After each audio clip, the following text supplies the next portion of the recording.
আমন্ত্রণ বাণিজ্য সংবাদে আপনাদের সাথে আছি আমি ইয়াসমিন সুমনা।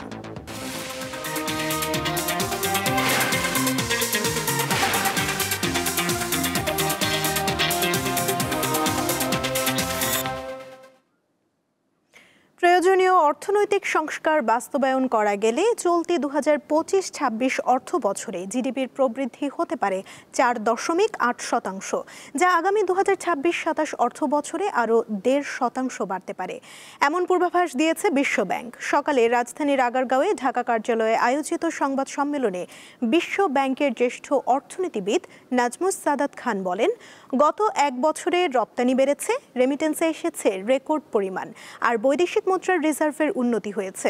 বিশ্বব্যাংকের মতে মূল্যস্ফীতি কমতির দিকে থাকলেও এখনও তা 8%-এর ওপরে। সংস্থাটি জানিয়েছে, আগের অর্থ বছরের তুলনায় গত 2024-25 অর্থ বছরে দারিদ্র্যের হার প্রায় 1% বেড়ে দাঁড়িয়েছে 21.2%। এছাড়া গত 2 বছরে শ্রমশক্তিতে অংশগ্রহণ 69% থেকে কমে 58.9%-এ নেমেছে। নতুন কর্মক্ষম জনগোষ্ঠীর মধ্যে প্রায় 24 লাখ নারী শ্রমবাজারের বাইরে রয়েছেন বলে জানিয়েছে বিশ্বব্যাংক। One of the main priorities would be to create more and better jobs. দেশের ইতিহাসে প্রথমবারের মতো স্বর্ণের ভরি 2 লাখ টাকা পেরিয়েছে। বাংলাদেশ জুয়েলার্স অ্যাসোসিয়েশন বাজুস সোমবার রাতে নতুন স্বর্ণমূল্য ঘোষণা করেছে, যা আজ থেকে কার্যকর হয়েছে। বাজুসের বিজ্ঞপ্তি অনুযায়ী ভরি প্রতি 3,150 টাকা বাড়িয়ে 22 ক্যারেট স্বর্ণের নতুন দাম নির্ধারণ করা হয়েছে 2,726 টাকা। আন্তর্জাতিক বাজারে তেজাবি স্বর্ণের মূল্য বৃদ্ধির প্রভাবে এই দাম সমন্বয় করা হয়েছে বলে জানিয়েছে সংগঠনটি। নতুন দর অনুযায়ী 21 ক্যারেটের প্রতি ভরি 1,91,605 টাকা, 18 ক্যারেটের 1,64,229 টাকা ও সনাতন পদ্ধতির স্বর্ণ প্রতি ভরি 1,36,445 টাকা নির্ধারণ করা হয়। বাজুস জানিয়েছে, এই দামের সঙ্গে সরকার নির্ধারিত 5% ভ্যাট এবং বাজুস নির্ধারিত ন্যূনতম 6% মজুরি যোগ করতে হবে। চলতি বছর এখন পর্যন্ত 61 বার স্বর্ণের দাম সমন্বয় করেছে বাজুস, এর মধ্যে 43 বার বেড়েছে।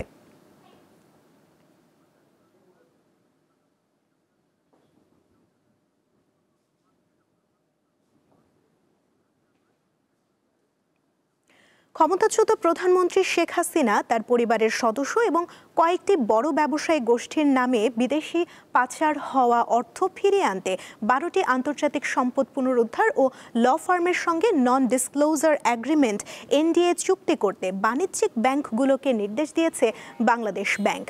গভর্নর এহসান এইচ মনসুরের সভাপতিত্বে সোমবার কেন্দ্রীয় ব্যাংকের এক সভায় বাণিজ্যিক ব্যাংকগুলোর ব্যবস্থাপনা পরিচালকদের উপস্থিতিতে এই নির্দেশনা দেওয়া হয়।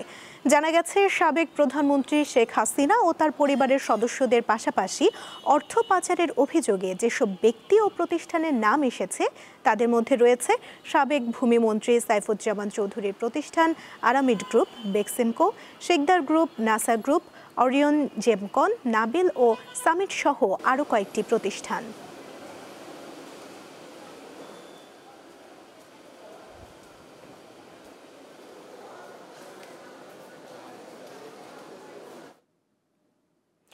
একীভূত হওয়ার প্রক্রিয়ায় থাকা 5 ব্যাংকের আমানতকারীদের মধ্যে 2 লাখ টাকার কম যাদের আমানত রয়েছে তারা আগে টাকা ফেরত পাবেন। ব্যাংকগুলোতে প্রশাসক নিয়োগের পর সরকারি তহবিল যোগান দেয়া হলেই এসব আমানতকারীর টাকা ফেরত দেওয়ার প্রক্রিয়া শুরু হবে।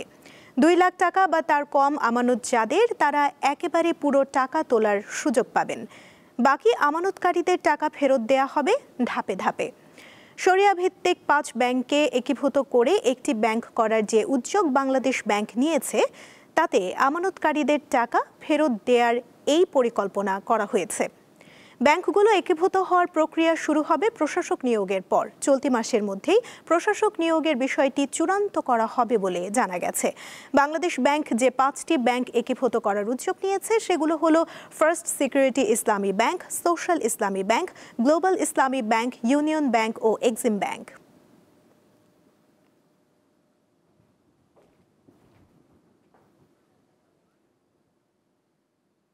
দেশের বৈদেশিক মুদ্রা বাজার স্থিতিশীল রাখতে এবং রেমিটেন্স ও রপ্তানি আয়ের প্রবাহকে সহায়তা দিতে ব্যাংকগুলো থেকে অতিরিক্ত ডলার কিনছে বাংলাদেশ ব্যাংক। সোমবার 8টি বাণিজ্যিক ব্যাংক থেকে আরও মোট 10,40,00,000 মার্কিন ডলার কেনা হয়। এ সময় প্রতি ডলারের দর নির্ধারণ হয় 121 টাকা 78 পয়সা থেকে 121 টাকা 80 পয়সার মধ্যে। এ নিয়ে চলতি অর্থ বছরে মোট 198 কোটি ডলার কিনল বাংলাদেশ ব্যাংক। জানা গেছে মাল্টিপল প্রাইস নিলাম পদ্ধতির মাধ্যমে এসব ডলার কেনাবেচা সম্পন্ন হয়। এর আগে বাংলাদেশ ব্যাংক থেকে গত 13 জুলাই থেকে নিলামের মাধ্যমে ডলার কেনা শুরু করে।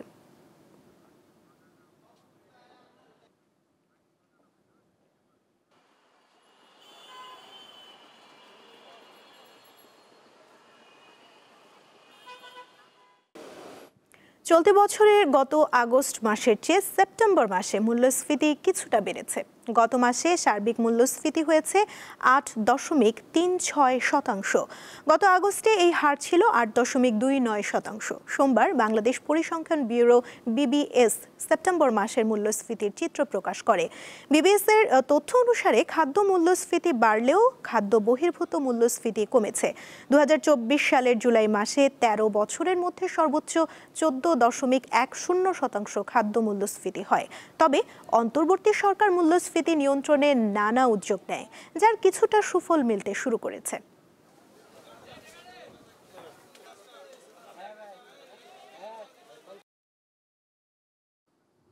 মা ইলিশ রক্ষায় সরকার ঘোষিত 22 দিনের নিষেধাজ্ঞা বাস্তবায়নে ভোলায় অভিযান অব্যাহত রেখেছে মৎস্য বিভাগ।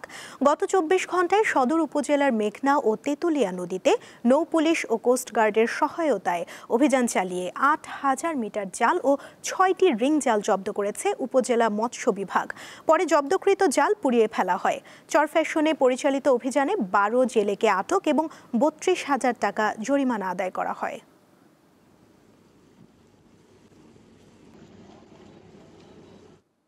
হবিগঞ্জের উৎপাদিত মাছ দেশের গণ্ডি পেরিয়ে বিদেশেও রপ্তানি হতো। নদী, হাওর ও খালে বিলে একসময় প্রচুর দেশি মাছ পাওয়া যেত। তবে নদী দূষণ ও হাওরে নিষিদ্ধ চায়না জাল ও কীটনাশকের অবাধ ব্যবহার সহ নানা কারণে বিলুপ্ত হচ্ছে দেশি মাছ।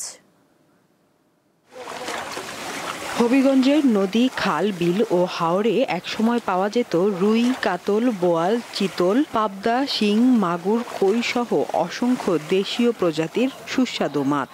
কিন্তু সময়ের ব্যবধানে বিলুপ্ত হচ্ছে এসব মাছ।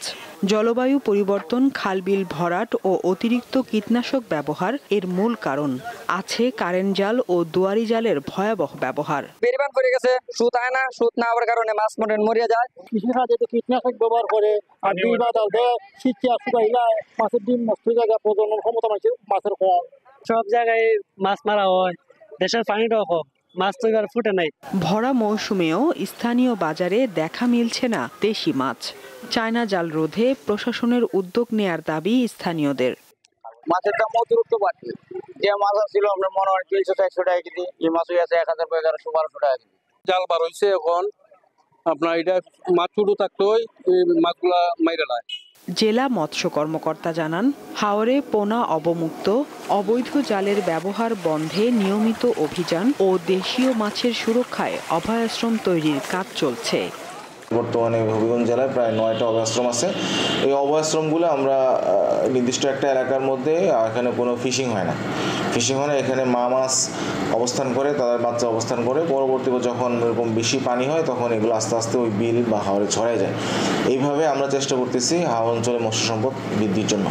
মাছ রক্ষায় স্থানীয় জনগণকে ক্ষতিকর জালের ব্যবহার সম্পর্কে সচেতন করার পাশাপাশি নদী, হাওর ও খাল বিলের স্বাভাবিক পরিবেশ ফিরিয়ে আনা জরুরি বলে মত দেন সংশ্লিষ্টরা। দীপ্ত, বার্তা কক্ষ। দেশের জনপ্রিয় নুডলস ব্র্যান্ড মিস্টার নুডলস বাজারে নিয়ে এলো নতুন পণ্য রামেন নুডলস। সোমবার সকালে রাজধানীর বাড্ডায় প্রতিষ্ঠানের প্রধান কার্যালয়ে এক অনুষ্ঠানে রামেন নুডলসের মোড়ক উন্মোচন করেন মিস্টার নুডলসের ব্যবস্থাপনা পরিচালক ইলিয়াস মৃধা। ভোক্তাদের চাহিদার কথা বিবেচনায় নুডলসটির 4টি ভ্যারিয়েন্ট বাজারে আনা হয়েছে। এগুলো হলো ramen cheese, carbonara, hot chicken এবং হট চিকেন 2x স্পাইসি। প্রতিটি 85 গ্রামের নুডলসের সর্বোচ্চ খুচরা মূল্য নির্ধারণ করা হয়েছে 50 টাকা। মোড়ক উন্মোচন অনুষ্ঠানে মিস্টার নুডলসের উপব্যবস্থাপনা পরিচালক বলেন, বর্তমানে রামেন বাজারে বিদেশি ব্র্যান্ডের দখলে এবং দামও অনেক বেশি। মিস্টার নুডলস সেই পরিস্থিতি বদলে দিতে চায়। এখন দেশের মানুষ সহজলভ্য মূল্যে রামেন উপভোগ করতে পারবেন।